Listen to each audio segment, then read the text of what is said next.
श्री शिवाय नमस्तु भयम। दोस्तों, जैसा कि आप सभी लोग जानते हैं कि 10 अप्रैल 2026 यानी शुक्रवार को पड़ रही है वैशाख महीने की कृष्ण पक्ष कालाष्टमी तिथि। और दोस्तों, यह वह तिथि है जो वैशाख मास में पड़ने वाली सबसे बड़ी तिथि है। और इसका बहुत ही बड़ा और विशेष महत्व होता है। पूज्य गुरुजी ने कहा है कि अगर कभी भी मौका लग जाए और वैशाख महीने की कालाष्टमी तिथि शुक्रवार को पड़ जाए तो आप लोगों 11 ही कम आता है। इसी के साथ में गुरुजी ने अपनी शिव पुराण कथा में बताया है कि इस दिन आपको 11 चावल दाने का उपाय तो आपको अवश्य ही करना चाहिए, क्योंकि ऐसा दिन पूरे साल में सिर्फ एक ही बार आता है।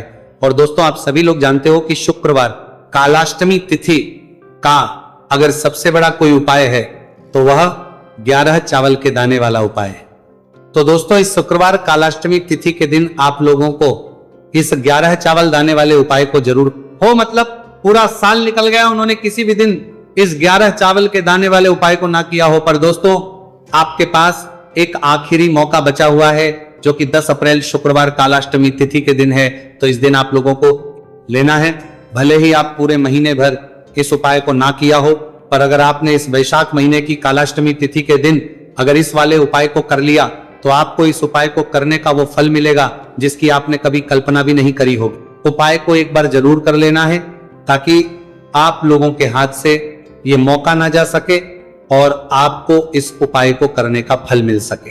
दोस्तों, ये उपाय पंडित जी ने अपनी अभी की ही श्री शिव महापुराण की कथा में इस उपाय को आज हम आपको बहुत अच्छे से समझाने वाले हैं। इस वीडियो को देखने बाद इस उपाय को समझने के लिए आपको कोई और वीडियो को देखने की जरूरत नहीं पड़ेगी। तो चलिए दोस्तों, उपाय को शुरू करते हैं। देखिए, ये इस वैशाख महीने के शुक्रवार कालाष्टमी तिथि के दिन आए देखा गया है। कभी कभी बड़े बड़े पूजा पाठ अनुष्ठान से जो मनोकामना पूर्ण नहीं होते, वो वैशाख महीने के शुक्रवार कालाष्टमी तिथि के दिन एक छोटे से उपाय करने से ही आपकी मनोकामना पूर्ण हो जाती है।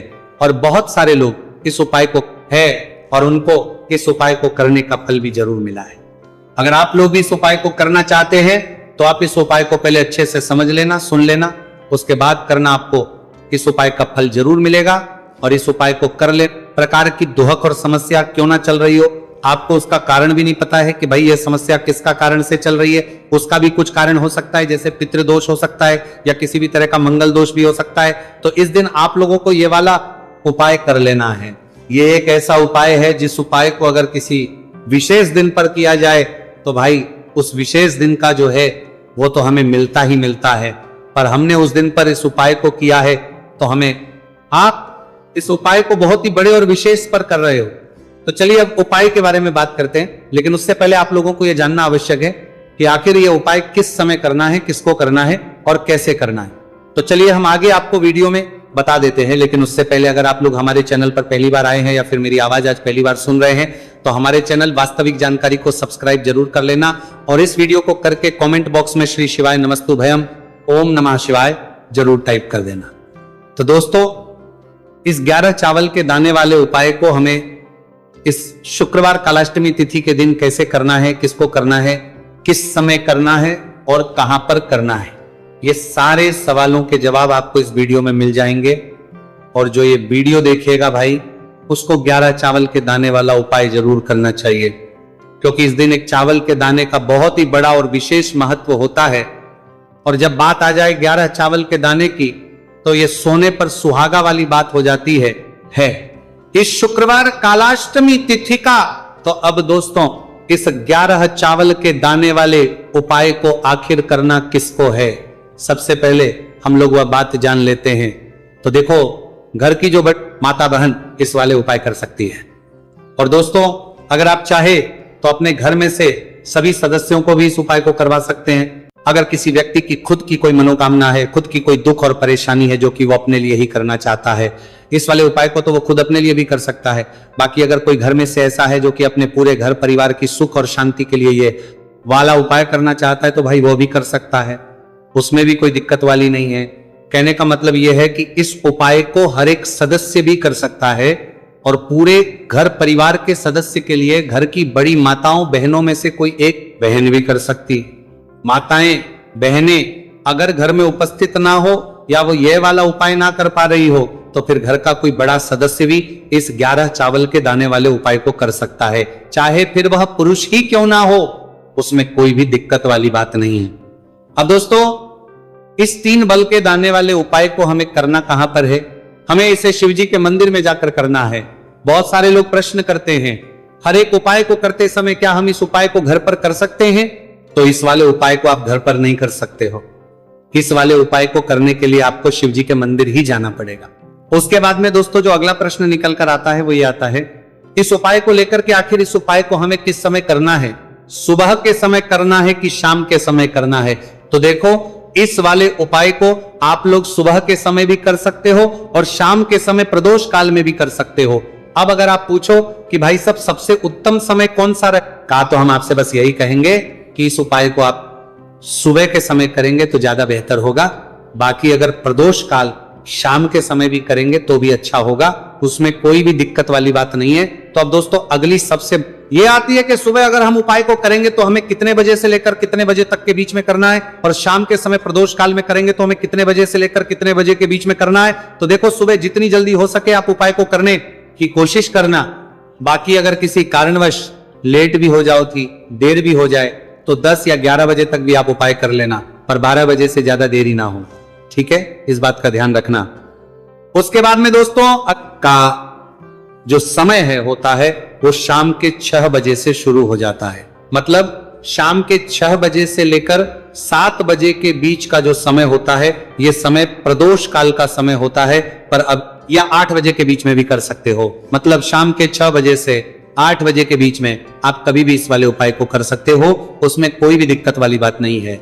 अब दोस्तों यहां पर इस उपाय को लेकर एक और सबसे बड़ी बात, चावल के दानों को हमें लेना कहां से होता है, और हमें इस उपाय को करने के साथ में क्या और कुछ भी सामग्री ऐसी होती है जो शिवजी के मंदिर लेकर जानी पड़ देती है। तो देखो यहां पर हम आपको बता दें, सबसे पहले आप लोग ये जान लो कि ये जो 3 चावल के दाने वाला उपाय है, सिर्फ और सिर्फ आप उपाय की सामग्री लेकर कभी भी शिवजी के मंदिर मत जाना, क्योंकि हमें भगवान के सामने यह नहीं दर्शा है कि अगर हम भगवान शिवजी के मंदिर आए हैं तो अपने फायदे के लिए आए हैं। तो इसीलिए जो भी पूजन सामग्री है, उपाय सामग्री है 11 चावल के दाने, इसके साथ में आपको पूजन सामग्री भी जरूर लेकर जाना है। देखो, अगर सुबह के समय उपाय कर रहे हो तो सीधी सी बात है, 1 लोटा जल तो आप लेकर जाओगे ही जाओगे। वही 1 लोटा जल अगर मिट्टी का जल हो तो बहुत अच्छा रहेगा। मिट्टी का जल कैसे बना आता है, इसके लिए हमने पहले से बहुत सारी वीडियोस बना दी है आपके पास। इस दिन एक आखिरी मौका रहेगा, मिट्टी का जल शिवजी पर चढ़ने का और उपाय को करने का बहुत बड़ा आपको इस दिन फल मिलेगा। तो इसीलिए इस दिन हो सके तो भाई मिट्टी का जल चढ़ाना, तो अपने साथ में कम से कम 1 लोटा जल तो आपको लेकर जाना ही जाना है। अगर मिट्टी का जल नहीं है तो घर का जल भी आप इस्तेमाल कर सकते हो। इसके अलावा जो भी पूजन सामग्री है, देखो 11 के दाने ये अलग आपके रहेंगे और जो आपकी पूजन सामग्री रहेगी वो अलग रहेगी। पूजन सामग्री में आप जो भी चीज लेकर जाना चाहे वो लेकर जा सकते हैं। एक बेलपत्र भी लेकर जा सकते हैं, उसमें कोई भी दिक्कत वाली बात नहीं है। वहीं अगर हम के समय की, तो शाम के समय शिवजी पर जल नहीं चढ़ता है, इसीलिए शाम के समय आप लोग एक दीपक तैयार कर लें जो कि गोल तीखा आटे का, शुद्ध देसी गाय का घी का होगा, है ना। इस बात का आप लोगों को ध्यान करना है और इस दीपक को भगवान शिवजी के मंदिर में जाकर ही जलाना है। इस बात का भी आप लोगों को ध्यान रखना है। अब दोस्तों यहां पर हमें इस बात को समझना है कि ये 11 चावल के दाने हमें लेना कहां से है। क्या हमें दुकान से लेकर आना है, या हमें अपने घर से लेना है, या कहां से लेकर आना है और कौन से, क्योंकि चावल भी बहुत प्रकार के होते हैं। तो देखो, इन सभी सवालों के जवाब आप लोग एक बात में सुन लो कि भाई जो उपाय है, इस उपाय में आपको यह नहीं देखना है कि भाई कौन से चावल है कौन से चावल नहीं है। बस जो भी चावल ले रहे हो वो चावल का दाना सबूत होना चाहिए, मतलब साबुत होना चाहिए, टूटा हुआ नहीं होना चाहिए, कटा पीटा नहीं होना चाहिए। यह बात आपको ध्यान रखना है। बाकी आपका चावल बासमती, दिक्कत वाली बात नहीं। तो सीधी सी बात है कि आपके घर के रसोई घर में जहां पर आप बनाते हो, वहां पर जो भी चावल आपके उपस्थित हो, उन चावलों में से अपनी एक कटोरी भर लेना या एक मुट्ठी चावल अलग से निकाल कर रख लेना। इस उपाय में लेने वाले हैं तो हमें ये चावल के दाने गिनकर निकालने पड़ेंगे। इस बात का आप लोगों को ध्यान रखना है। तो अपने उस चावल की कटोरी में से या चावल में से 11 ऐसे चावल के दाने आप लोग निकाल लो जो कि टूटे हुए ना हो, कटे पीटे ना हो, कोई दाग ना लगा हुआ हो, है ना। अच्छे साबुत चावल के दाने 31 दाने आप लोग निकाल कर रख लो और इन्हें किसी भी एक कागज की पड़िया में या किसी एक छोटी सी कटोरी में आप लोग रख लो, ताकि ये सुरक्षित रहे, आपके एक भी चावल का दाना उधर ना हो और आपका उपाय भी पूरा अच्छे से हो जाए। तो भाई जैसे ही आपका उपाय की जो सामग्री है 11 चावल के दाने ये तैयार हो जाते हैं, उसके बाद में आपको जो भी अपनी पूजन सामग्री है, सुबह समय कर रहे हो तो 1 लोटा जल और जो लेकर जाना चाहो उसकी भी तैयारी कर लेना, और शाम के समय जा रहे हो तो भाई अपना जो दीपक है उसे तैयार कर लेना, ठीक है। और उपाय को करते समय शुद्धता का विशेष रूप से ध्यान रखना, ठीक है। सुबह सुबह स्नान करने के बाद ही उपाय को करने की आप करना। उसके बाद अगर शाम के समय की बात करें तो शाम के समय आपको स्नान करने की जरूरत नहीं है, पर शुद्धता ध्यान रखना है। आपको स्नान तो नहीं करेंगे, आप हाथ मुंह धोकर भी इस वाले उपाय को शाम के समय, प्रदोष नहीं है तो आप अपने उपाय की पूरी सामग्री तैयार करके आपके पास ही में जो आपका शिव मंदिर हो वहां पर पहुंच जाइए। सबसे पहले शिव मंदिर में जाकर आप लोगों को उपाय नहीं करना है, पहले भगवान के दर्शन करना है, भगवान से आशीर्वाद प्राप्त करना है, फिर शिव की शिवलिंग के पास में आना है। शिवलिंग के पास में आने के बाद जो पूजन सामग्री लेकर आए हुए हैं, जैसे कि सुबह गए हुए होंगे तो 1 लोटा जल और जो भी पूजन सामग्री लेकर आए हैं आप उनसे भगवान शिव जी की पूजन कीजिए। सबसे पहले तो आपको एक बेलपत्र श्री शिवाय नमस्तुभयम का जाप करते हुए शिवलिंग पर चढ़ा देना है। उसके बाद में आपकी पूजन सामग्री चढ़ेगी। उसके बाद में अगर दोस्तों शाम के समय अगर आप इस उपाय को कर रहे हो तो अपने साथ में लेकर गए हो उस दीपक को मंदिर में जाकर अपनी माचिस से जलाना है और उस दीपक को शिवलिंग के पास में रखना है, ठीक है। इस दीपक को रखने के बाद ही आप लोगों को अपना यह वाला उपाय शुरू करना है, और दीपक को ज्यादा पास में मत रखना, पड़ रही है, भगवान शिव जी को आंच नहीं लगनी चाहिए, है ना।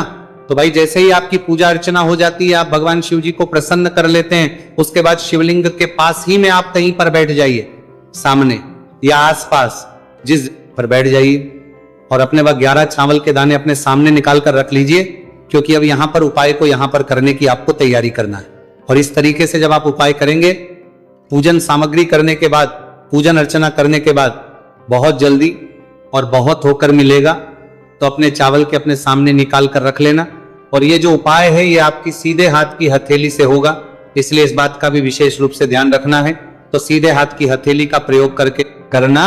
अपने सामने जो भी आपके कागज की पुड़िया है उसको खोलकर रख लो, या कटोरी है तो भाई उसे अपने सामने रख लो और अपने वो 11 चावल के दाने निकाल लो, ठीक है। उसके बाद में दोस्तों अब आपको क्या करना है, चावल के दाने एक एक करके जहां पर आपने बेलपत्र चढ़ाए हैं आपको शिवजी के शिवलिंग के ऊपर चढ़ाना है।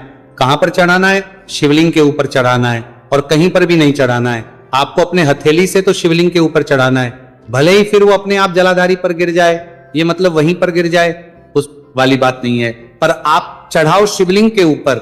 तो आपको क्या करना है, अपना पहला चावल का दाना उठाना है, श्री शिवाय नमस्तु भयम बोलना है और शिवलिंग पर चढ़ देना है। इसी तरीके दूसरा चावल का दाना उठाए, शिवलिंग पर चढ़ना है और मंत्र बोल देना है, और फिर तीसरा चावल का दाना उठाना है, श्री शिवाय नमस्तु भयम बोलना है और चढ़ देना है।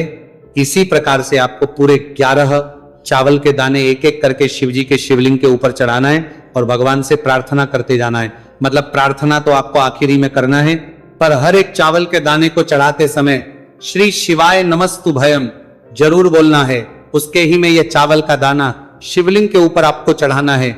जैसे ही आपके 11 चावल के दाने शिवलिंग के ऊपर चढ़ते हैं तो भाई उसके बाद में आपको क्या करना है, भगवान से अपनी मनोकामना बोलना है। मनोकामना भी कब बोलना है, जब आपका 11 चावल का दाना आपके सीधे हाथ की हथेली में हो और आप उसे चढ़ाने के लिए जा रहे हो। श्री शिवाय नमस्तु भयम बोलकर उस आखिरी चावल के दाने को शिवलिंग के ऊपर चढ़ा देना, भगवान से फिर अपनी वह मनोकामना बोल देना। जिस मनोकामना के लिए आप लोग अपना यह वाला उपाय कर रहे हो, जिस भी दुहक और परेशानी के लिए आप लोग अपना यह वाला उपाय कर रहे हो, उसके बाद में जैसे ही आप अपनी मनोकामना बोल देते हो, आपका यह वाला उपाय पूरा हो जाता है।